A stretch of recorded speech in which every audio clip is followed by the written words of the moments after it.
The boardroom went silent, except for my father's condescending chuckle echoing off the mahogany walls. I slipped into the back row with reins still clinging to my coat, my pulse counting each step like a debt. Orchid Circuits was dying right now. 2 major clients had walked after missed deliveries. The credit lines were burned to ash. In 60 days, the lawyers would start saying bankruptcy like it was weather. My parents, Gavin and Lorraine Hale, sat at the long table as if posture alone could hold the place together. My mother snapped her gaze to me. "Maisie, what are you doing here? This is a board meeting." "I was invited," I said. My father's smile tightened. "Invited? Sweetheart, we're discussing refinancing proposals and debt swaps." I opened my laptop. Thomas Keller, the chair, tried to move on. "Gavin, Lorraine, we should continue with the agenda. In a minute."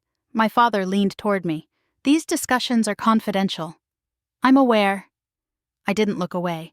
Revenue is down 42% over 3 years. Operating losses were $18 million last quarter.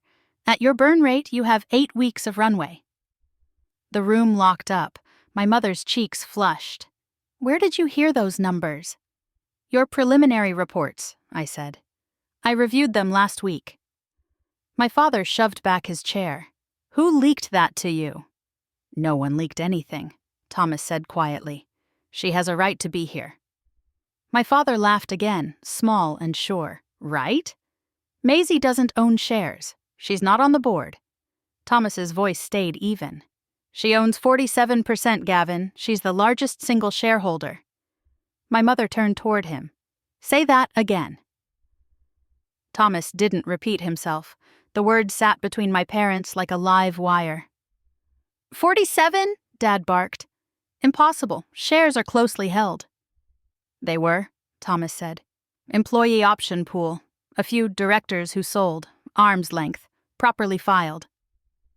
Jonah Pierce, the CFO, scrolled fast. "The filings. They're real. 3 LLCs, but the trail connects." My mother stared at me as if I'd grown fangs. "Maisie, you don't have that kind of money." "I have enough," I said. "Enough to be worried." Dad jabbed a finger at me. "So this is a stunt?" "It's an intervention," I said. "And it's late." A director at the far end, Alden Cross, shifted. I slid a signed packet onto the table. Paper kissed wood. "This morning," I said, "I bought 8% from Alden. That brings me to 55, majority." The room burst into crosstalk until Thomas struck the gavel. "Order." Dad's voice went hard. "What do you plan to do with a company you've hijacked?"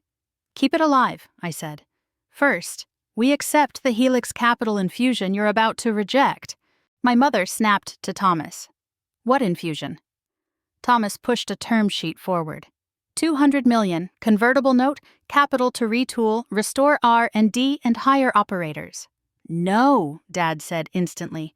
"We won't dilute into irrelevance." "You already have," I said. "Second, we appoint a real CEO, Elena Ward from Nova Forge. Third, we form an executive committee that answers to the board."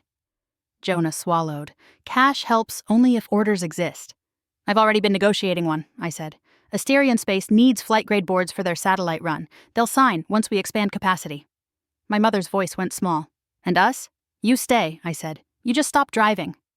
Thomas called us back. My father stood, voice tight. "This is legal, not right.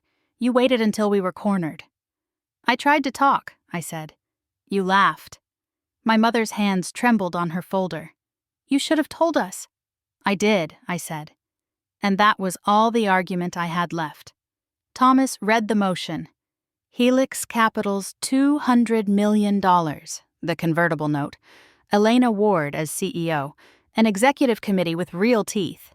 Jonah raised his hand in favor. My parents voted no. 2 directors followed them. I lifted mine. "The motion carries," Thomas said.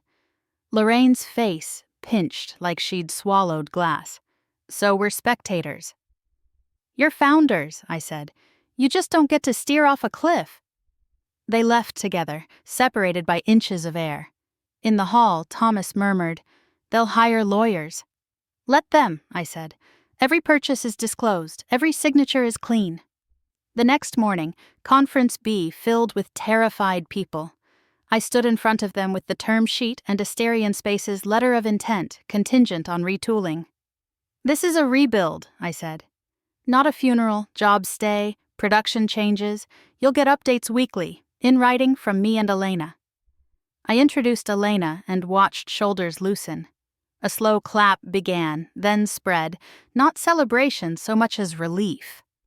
At the back, my parents watched. My father met my eyes once, anger, grief, and something reluctant, and gave a small nod before turning away. I felt the hollow ache, but it didn't change the math today. Outside, the winter sun caught the factory windows. Orchid Circuit still stood, so did I.